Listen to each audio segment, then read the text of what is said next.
আপনি একটা হোমিওপ্যাথিক ওষুধ থেকে যদি ম্যাক্সিমাম রেজাল্ট পেতে চান তাহলে সেই ওষুধটাকে কিভাবে খাওয়াবেন। ওষুধ যে কোনো হতে পারে, যে সিমটম আমাদের মিলবে আমরা সেই ওষুধটা ব্যবহার করব। কারোর ক্ষেত্রে আর্নিকা হোক, কারোর ক্ষেত্রে রাস্টাক্স হোক, ক্যালকিরিয়া ফ্লোর হোক, মেডোরিনাম হোক, সিপিয়া হোক, কস্টিকাম হোক, যে ওষুধটাই আপনার কাছে আসুক না কেন, সেটা হতে পারে আপনার ক্রনিক ডিজিজের ক্ষেত্রে, হতে পারে আপনার অ্যাকিউট ডিজিজের ক্ষেত্রে। কিন্তু আপনি যদি সেই ওষুধটার থেকে ম্যাক্সিমাম রেজাল্ট পেতে চান তাহলে সেটাকে কি ফরমেশানে খাওয়াবেন, ফরমেশনটা কী হবে, এইটা নিয়ে আজকের ভিডিও। সাধারণত আমরা কি করি, আমরা ওষুধগুলো বাজার থেকে যেগুলো পাই কেনা, সেগুলো কী পাই, লিকুইড ফর্মে। আপনি ধরুন, এটা আমি সেন্টিসিমেলের কথা বলছি, লিকুইড ফর্মে পাবেন। আপনি যদি ধরুন একটা 30-200 বা 1 ml যে ওষুধই কিনতে চান, আপনি একটা লিকুইড ফর্মে আপনি ওষুধটা পাবেন। তাহলে আপনি কি সেই লিকুইড ফর্মেই পেশেন্টকে খাওয়াবেন? আমি এরকম পেশেন্ট আমি দেখেছি যে সেই পেশেন্ট এসছে একজন ডাক্তারের থেকে, সে ল্যাকেসিস 200 তাকে রোজ 5 ফোঁটা করে দিনে 2বার 1 মাস খেতে দিয়েছে। তাকে বলেছে ল্যাকেসিস 200 30 ml একটা শিশি কিনে নাও, সে একটা 30 ml শিশি কিনে নিয়েছে, নিয়ে 5 ফোঁটা করে দিনে 2বার খাচ্ছে। So this is maximum dose. এর প্রচণ্ড সাইড এফেক্ট হতে পারে। এইরকম যদি আপনি ম্যাক্সিমাম ডোজে খান তাহলে আপনার মধ্যে সেই ওষুধটার প্রুভিং হয়ে যেতে পারে। আপনার দেখা গেল সেই যে ওষুধটা খাচ্ছেন সেই ওষুধটা সব লক্ষণ আপনার মধ্যে প্রস্ফুটিত হয়েছে, দেখা যাচ্ছে। সেই ওষুধটার সম্পূর্ণ লক্ষণ, ল্যাকেসিস খাচ্ছেন, ল্যাকেসিসের সব লক্ষণ দেখা যাচ্ছে। টাইট জামা পরতে পারছেন না, আপনার বাচাল হয়ে গেছেন, সবাইকে সন্দেহ করছেন, লেফট সাইডটা যেন অসুবিধা হচ্ছে, যত প্রবলেম হচ্ছে লেফট সাইডের প্রবলেম, গায়ে গরম বেশি হয়ে যাচ্ছে, এই সব লক্ষণ হতে পারে ল্যাকেসিসের যেসব লক্ষণগুলো আছে। সেই জন্য হোমিওপ্যাথি ওষুধের থেকে আমরা লিকুইড ফর্মে সব ওষুধ পাই সেন্টিসিমেলে। আমরা 50 মিলিসিমেল যেগুলো কিনছি বা যেগুলো ব্যবহার করছি সেগুলো কিন্তু আমরা পাচ্ছি গ্লোবিউলস ফর্মে। সেগুলোর কিন্তু লিকুইড ফর্মে তৈরি করা হয়।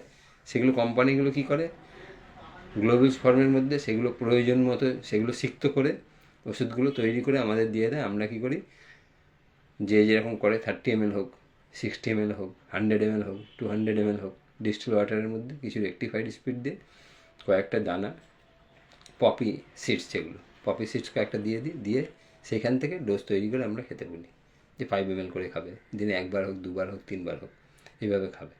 কিন্তু সেন্টিসিমেলগুলো আমরা লিকুইড ফর্মে পাচ্ছি। সেগুলো আমি অনেক দোকানদারকে দেখেছি বা কাউকে নিজেকেও দেখেছি যে ওষুধ খেতে হবে, লেগেছে আর্নিকা খাবে, পাউন্ডের বোতল খুলে ঝরঝর করে খেয়ে নিল, 20 ফোঁটা 25 ফোঁটা পড়ে গেল মুখে, এইভাবে খেয়ে যাচ্ছে।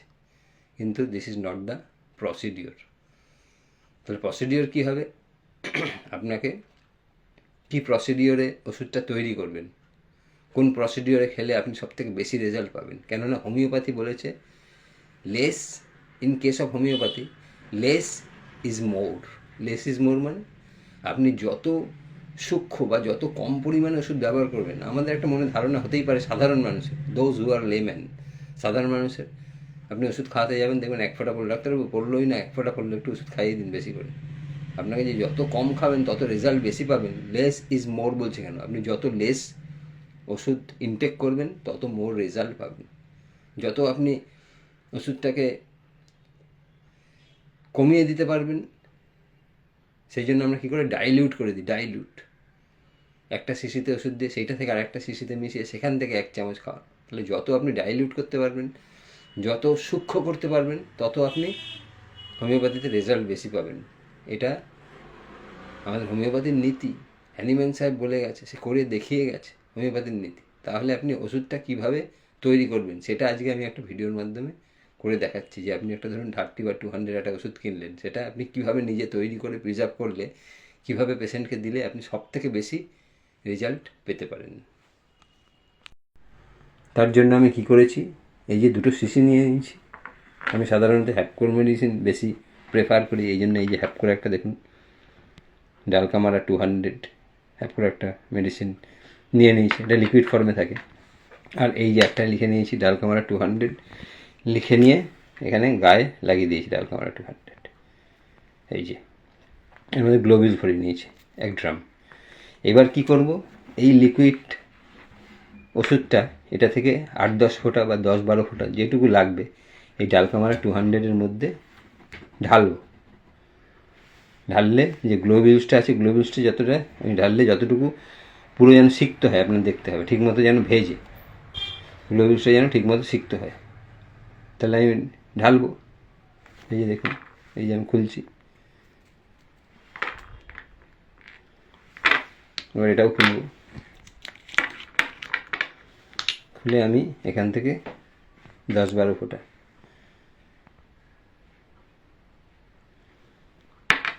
ঢেলে নিয়েছি। ঢেলে এবার এটা মুখটা বন্ধ করব। মুখটা বন্ধ করলাম। বন্ধ করে আমি এটা ভালো করে নাড়িয়ে নিলাম। এবার দেখতে হবে যে আপনার সব সিক্ত হয়েছে কিনা। দেখুন এখানে সুন্দরভাবে ভিজে গেছে সব, প্রত্যেক কটা সিডস ভিজেছে কিনা, প্রত্যেক কটা ভালো মতো ভিজে গেছে। এইবার নিয়ম হচ্ছে, এটা ব্লোটিং পেপার আপনি ফেলে নিলেন, একটা ব্লোটিং পেপার নিচে পাতলেন, ফেলে এই মুখটা খুললেন, খুলে বড়িগুলো সব ব্লোটিং পেপারের মধ্যে ফেলে দিলেন, ব্লোটিং পেপারে ছড়িয়ে দিলেন। ছড়িয়ে দিলে কী হবে, যেটুকু এক্সট্রা মেডিসিনটা আপনার ব্লোটিং পেপার টেনে নেবে। ব্লোটিং পেপার টেনে নিলে তারপরে আপনি গ্লোবিউলসগুলো আবার এই শিশিটার মধ্যে ভরে নিলেন। কিন্তু কি আমরা সাধারণত অত ঝামেলা করি না, বা করতে অনেক প্রবলেম হয়, অত সময় সুযোগ থাকে না। কী করে আমরা এরকম উল্টো করে শিশিটাকে এরকম করে রেখে দিই। শিশিটাকে উল্টো করে রেখে দিলে যদি একটু এক্সট্রা ওষুধ থাকে সেটা নিচের দিকে চলে আসবে এই যে এই ক্যাপটার মধ্যে। তারপরে কয়েক ঘন্টা পরে উল্টো করে নিয়ে ক্যাপটার মধ্যে যদি এক্সট্রা ওষুধ থাকে সেটা ফেলে দিয়ে মুখটা বন্ধ করে দেবো।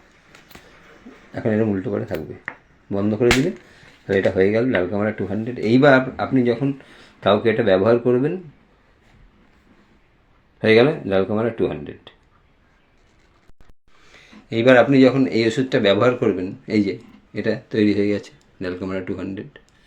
এইবার লিকুইড না দিয়ে এই যখন ব্যবহার করবেন, এবার আপনি যে যতটা ডিস্টিল ওয়াটার ব্যবহার করেন, 15 ml হোক, 30 ml হোক, 60 হোক, 100 হোক, 200 হোক, এর মধ্যে থেকে 2-4টে সিডস আপনি তার মধ্যে দিয়ে দিলেন, কিছু রেক্টিফাইড স্প্রেড দিয়ে দিলেন, for preservation, only for preservation দিয়ে সেইখানে যদি 5 ml করে আপনি আপনার প্রয়োজনে, যদি দেখা যায় 5 ml করে আপনি দিনে একবার হোক, এটা আমি একটা ডালকামারা দিয়ে দেখালাম। যদি আপনার এটা ক্রনিকের জন্য দিতে চান, মেডোরিনাম 1 ml, তাহলে 2টো ডোজ দেবেন। 2টো ডোজ কী করবেন, 30 ml এর মধ্যে 2 থেকে 4টে বড়ি ফেলে দিলেন, ফেলে ওইটা হাফ করে দুবারে খেয়ে নিল। খেয়ে নিয়ে এবার ফলোড বাই দেখবেন, ওয়েট করুন। অথবা যদি এরকম অ্যাকিউট মেডিসিন হলে আপনার দিনে 3-4 করে খাওয়াতে পারেন। তাহলে এটা খাওয়াবেন কি, 2 থেকে 4টে গ্লোবিউলস একটা শিশির মধ্যে দিয়ে, তার মধ্যে কিছুটা রেক্টিফাইড স্প্রেড দিয়ে 5 ml করে দিনে 3-4 হোক, 3 ঘন্টা পরে হোক, দিনে একবার হোক, এইভাবে আপনি খাওয়াতে পারেন। এইভাবে যদি আপনি করেন তাহলে এটা হবে কি, খুব সূক্ষ্ম মাত্রায় তৈরি হলো। আমরা ডাইরেক্ট ফোঁটা দিচ্ছি না, ডাইরেক্ট ফোঁটা দিয়ে মানে এখানে 1 ফোঁটা দিয়ে অনেকগুলো গ্লোবিউলস ভিজে যাচ্ছে, তার থেকে 2 থেকে 4টে গ্লোবিউলস দেওয়া হচ্ছে। তাহলে এইভাবে যদি আপনি ব্যবহার করেন, তাহলে দেখবেন যারা এখনও পর্যন্ত ডাইরেক্ট লিকুইড ব্যবহার করেন, তারা যতটা না পর্যন্ত আপনি কার্যকারিতা পাচ্ছেন পেশেন্টের থেকে, ফিডব্যাক পাচ্ছেন, রেজাল্ট পাচ্ছেন, তার থেকে অনেক বেশি রেজাল্ট আপনি এইতে পাবেন। এটা আমার নিজের পরীক্ষালব্ধ সত্য করা আছে, তাই জন্য বলতে পারছি। করে দেখুন এইভাবে, যে আপনারা সত্যি কি ফিডব্যাক সেরকম পাচ্ছেন, জানাবেন যে কীরকম ফিডব্যাক পাচ্ছেন।